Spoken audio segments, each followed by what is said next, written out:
Hey guys, so as you know, I finally got to see Joker. I'm so excited because this is a movie I really wanted to see, and obviously I couldn't take my kids to go see it, and it was a bit of a hard time getting a sitter, but I was able to finally see it. I do have my review up here if you have not checked it out.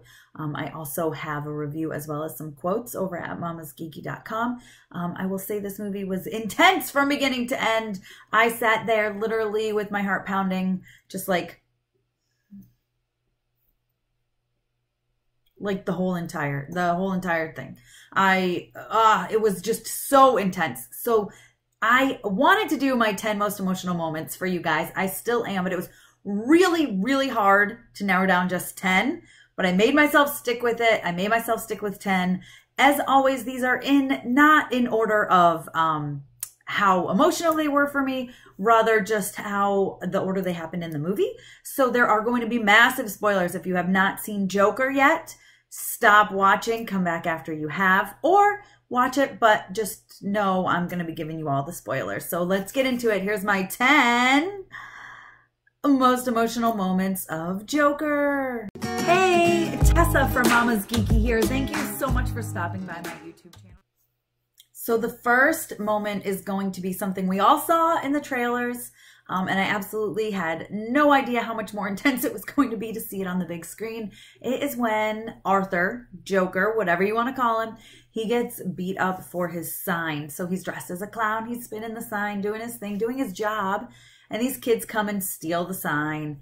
He chases them down, and what do? They knock him over with the sign and just repeatedly beat the crap out of him, basically kick him, and just, it's awful. It's awful to see, because honestly, that probably happens to people in real life. I'm positive that it does. They steal his wallet, they jumped him, whatever, and it's just really horrible to see him in this, like he's in an alley just getting kicked and kicked and kicked, and like this guy has had a horrible life already. And he's just getting beat up by these kids, these punks. And I don't know, it was really emotional for me. I felt really bad, and seeing it on the big screen was a lot harder than seeing it in the trailer. Next is when the social worker funding gets cut. So the government cuts the funding. He's having a meeting with his social worker, and she's like, this is gonna be the last time we're gonna meet because they cut the funding. And what does he ask? The thing he's most concerned about is his medication, which is very responsible of him. He's like, well, how am I going to get my medication? And she's like, they don't care about people like us. She says it a little bit more risque, but that's what she says. They don't care about people like us, like you. They don't care about people like me. They've cut your funding. The end. And clearly, as the movie goes on, we realize how much he needed that medication. It wasn't, he definitely needed it. That's for sure. He goes off the deep end a little bit. But it's just really sad because there are programs like this in real life, like happening now, where funding is being cut and people are being left without the help that they need. So that was really sad and really intense and kind of hard to think about. Then there is the moment where he gets fired. So his friend, I should say, gives him a gun to protect himself after he got jumped, right? And he takes it to a children's hospital. Maybe not the smartest place to bring it with you, but I guess he wanted to have it on him. He accidentally drops it. Of course, he gets in trouble for that. That scene is like kind of like you want to laugh because he's like, to the kids, and it's like, I can't believe that just happened. This poor guy. So he gets fired for that, which, I feel like, yeah, should have gotten fired for it. But part of the problem is, like, they don't even allow him to explain himself, to talk about it. He does lie a little bit, which is, not a good thing. But he isn't given the chance to explain himself, which I think it has a lot to do with how he acts and who he is and his mental illness. And so that really kind of bothered me a little bit. It seemed intense, and I felt bad for him being fired, which, you think back on it and you're like, he should have been fired. He brought a gun to a children's hospital. That's crazy. But I feel a little bit bad for him. I felt it was emotional for me when he got fired because you could tell how upset he was. Next up is one of the craziest scenes, because this is quite a bit into the movie. you know, that something like this is going to happen. I thought it would happen sooner. And he's on the subway and these other kids. So he's already been beat up by those other kids. This is on his way back from being fired. He's upset. He has his gun on him. And these other kids start making fun of him. I say kids, but they're young guys, Wall Street guys. And they were actually really giving this girl a hard time, throwing like French fries at her. And he's watching, and he has this problem where he laughs when the situation doesn't warrant a laugh, right? So maybe he's nervous or worked up or whatever, and he starts laughing. And of course, so they turn their attention to him because that's what bullies do. And they are just take his bag, you know, they're messing with him. And what does he do? But he pulls out his gun and he shoots them. And I was like, oh, I mean, it was intense. And I think the fact that he kills 2 of them right there. The other one he shoots, he gets him in the leg and he chases him down. And that's when I was like, oh, this guy's crazy. Like, he's legit crazy. Like, it's one thing to be like, oh my God, I feel bad for this guy. This stuff's been going on. But like, he didn't just shoot him in like self-defense and like, okay, I'm good now. He was like, I'm just going to hunt this guy down and kill him. Like, I'm going to shoot him again and again and again and again until he's dead. And then I'm just going to go home. Like nothing happened. It was crazy. Super intense, super emotional because I didn't know what to think. I was like, oh my God, like I was feeling bad for this guy. Now I'm like, do I still feel bad for this guy? Like I probably shouldn't still feel bad for this guy. But it was nuts. That was crazy. But I did still kind of feel bad for him the way the guys were treating him. But then when he just shot them, I was like, oh, dang. The next moment is when he does his stand-up routine. Oh my gosh, this entire scene in itself was so amazing because you see him up there doing a stand-up routine. He's so excited to go up there and do a stand-up routine. And he's got his laugh at the beginning. This just makes no sense. He's just laughing and people are like, like they don't know how to react to him. But then it seems like he gets comfortable and he starts telling his jokes and you see it, I guess, from his perspective. People are enjoying it. People are laughing. And then you come to realize later on that like they were just laughing totally at him, not with him. His jokes didn't land right. You know, he was a mess up there. And it was like super emotional because you could tell like he was so happy to finally get up there and just... like I felt bad for him knowing that I mean, I knew that wasn't real. Like I was like, there's no way these people are actually really enjoying it. You could just tell, you know, obviously he's a little crazy. So it just was like, man, like I felt bad for him. It was the emotions of being like this poor man. Like I wish he could just get the help that he needs. I just felt awful for him, which leads me into the next moment, which is when you find out his relationship isn't real. Now, I kind of knew this all along. There's his neighbor, and I was like, is he really with her? Like, it didn't make sense. I don't know. And when you find out that it was all in his head, when he shows up at her apartment, and he's just like, I had a bad day. And she's like, you live down the hall, right? Arthur, is that your name? And you're like, oh, yeah, okay. So he just totally made it all up in his head, which we figured. I mean, I assumed it. But to see him so broken down and being like, he just wants his girlfriend to make it better because he had a really bad day. And she's not his girlfriend. She's not going to comfort him. Like, what? It's crazy. It was so nuts. And I was like, again, a lot of these emotions are me feeling bad. And I felt so bad for him right then. And then the moment that he confronts Thomas Wayne is insane because he's very calculated and very smart where he dresses up like a bellhop, or not a bellhop, but a worker at the theater. And then he waits and he follows Thomas Wayne into the bathroom, and then he confronts him. But the thing that made me feel bad for him was that, you know, he's not asking for money because Thomas Wayne even says, what do you want, money? And he's like, no, you know, this was my mom and I think you're my dad. And Thomas Wayne is just like, no, she was crazy. She adopted you. That's not true. She's bananas, like, sorry that she made you crazy, basically. Sorry she told you lies. And he's like, I just want you to accept me. Like, just love me. Just, like, be my dad. And he just wanted to be loved by his dad. Like, he just wants a father figure. And he just wants to be loved.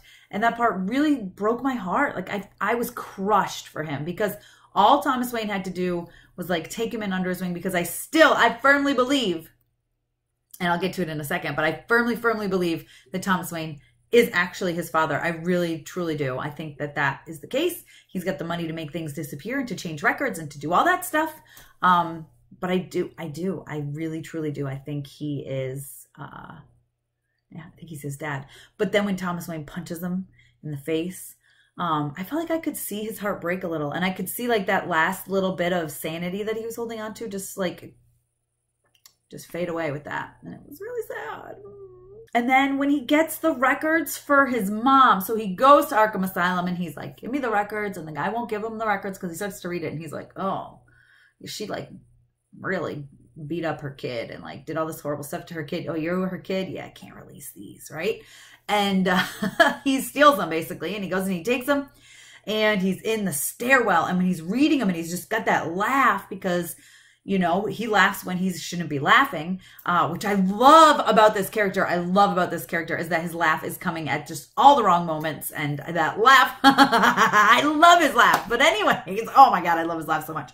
So he's in the stairwell and he's just reading about what happened to him as a kid and that he was adopted and that his mom was crazy and that he was left just beaten up with a traumatic head injury, which is where his laughing fits stem from, tied to a radiator. The mom was letting the boyfriend just beat him up. And whether all that is true or not, because I do think maybe parts of it were true, but I also, like I said, I do think Thomas Wayne has the ability and the money and the means to change things, change records. And I think that maybe, just maybe, he really is the dad. Maybe all the other stuff happened. Maybe he had her committed. He faked adoption papers, though. That's what I think, but you never know. Hasn't been said one way or the other. But that's what I think. But that moment in the stairwell is just, if you have seen this movie, you know that the stairwell, that's probably hands down the best scene of the entire movie. It was amazing, and I felt bad for him, and I felt sorry for him, and I was also like, what is happening? What is going on? It was crazy. I had mixed emotions throughout that entire scene. And of course, the moment where he kills Murray is pretty insane. He's a guest on the show, which you know he was invited there just to be made fun of, which is horrible. Very awful. And he just looks over and, you know, he gives him that joke. Do you want to hear another joke? What do you get when you cross a mentally ill loner with a society who treats him like trash, basically, right? And he's like, you get what you deserve. Boom. And shoots him in the head. It was nuts. Everyone is like scared and running. And it's crazy because I think about like if I was, say I was watching TV and that happened, I would be like, oh my God, this is crazy. That guy's nuts. Like, what the heck just happened? But knowing the background of Arthur and knowing what he's been through and knowing how his life's been, that moment I wasn't like, I was like, oh my God, like this guy, like I just, again, feeling awful for him and horrible for him. And I can't believe this is where he has gotten because of society. And it makes me think in real life, like there's other things we need to do. We need to take care of our mentally ill. And I feel like we're not. So I don't know. It made me feel sorry, and it made me feel guilty for things I've done. Things I've said. Like I said in my live the other day that, you know, if you're walking down the street and there's someone acting kind of crazy, kind of off, you're not going to like see if they need help and try to help them. You're going to cross the street and get away from them as quick as you can. And that's sad. That's really, really sad. And the final moment, this was like the dark side of me here, kind of loving it. I got chills. I smiled. I teared up a little, like out of pure happiness when he shot Murray and he's on his way to jail, and the Joker rally is going on. The clown rally is going on. Everyone's got their clown faces on. They're protesting. They're protesting Thomas Wayne. They're protesting the way that society has been treating them, the way their lives are going. And this is crazy because so they hit some Joker's driving an ambulance and just smashes the car, right? That's taking the Joker away. And they pull him out, and all the clowns pull him out. They put him on the hood of the police car. And when he stands up and he's doing his little dance thing and everybody's cheering for him and rallying around him, because in his head, he's had stuff where things were starting to turn around for him, but they weren't really, probably due to his lack of medication. But this was like people actually like rallying around him and looking up to him as an inspiration. And of course, that's awful. Like, you shouldn't look up to someone who just murdered someone on live television just because they made fun of him. Like, I get it. Maybe beat him up, maybe punch him in the face, but probably not shoot him in the face. But that moment for me, I was just like, wow. Like, I was happy for Arthur, kind of. I know it's awful. It's so bad. But I love that moment with all of them. Like, he's dancing on the car and they're all just closing in and cheering for him. And I was kind of like, I kind of love that. I kind of love it. It kind of brought, like I said, it brought a tear to my eye, which is really, really bad. I admit that. I know that's wrong. That's weird. I'm weird. But I just really liked it. And I thought I was like, that's a great ending. And you see Bruce with his parents who have been murdered in the alleyway, and it's like, that's the beginning of Batman. I just got chills, and I felt like this could be an amazing DC universe. Like, please, please, please, please, please, please build off of this. Please do it. DC needs you. This would be an amazing, dark, gritty side of DC that maybe, you know, all R-rated movies. I'm here for it. I don't know. I think it would be great. You guys, let me know what you think in the comments. What were your most emotional moments of this movie? I mean, there were so many others that I had, you know, when he kills his mom. Like, I couldn't even pick. It was really hard when he kills his friend. That was crazy. Not his friend, his coworker. All sorts of stuff. So, but let me know what you guys think in the comments. Be sure to give me a thumbs up. Don't forget to subscribe, hit the notification bell. You do not want to miss out on my videos. I promise they're fun and entertaining. Be sure to follow me over on Instagram and Twitter. I'm at Mama's Geeky over there. MAMASGEEKY. And thanks for taking the time to watch this, guys. Bye.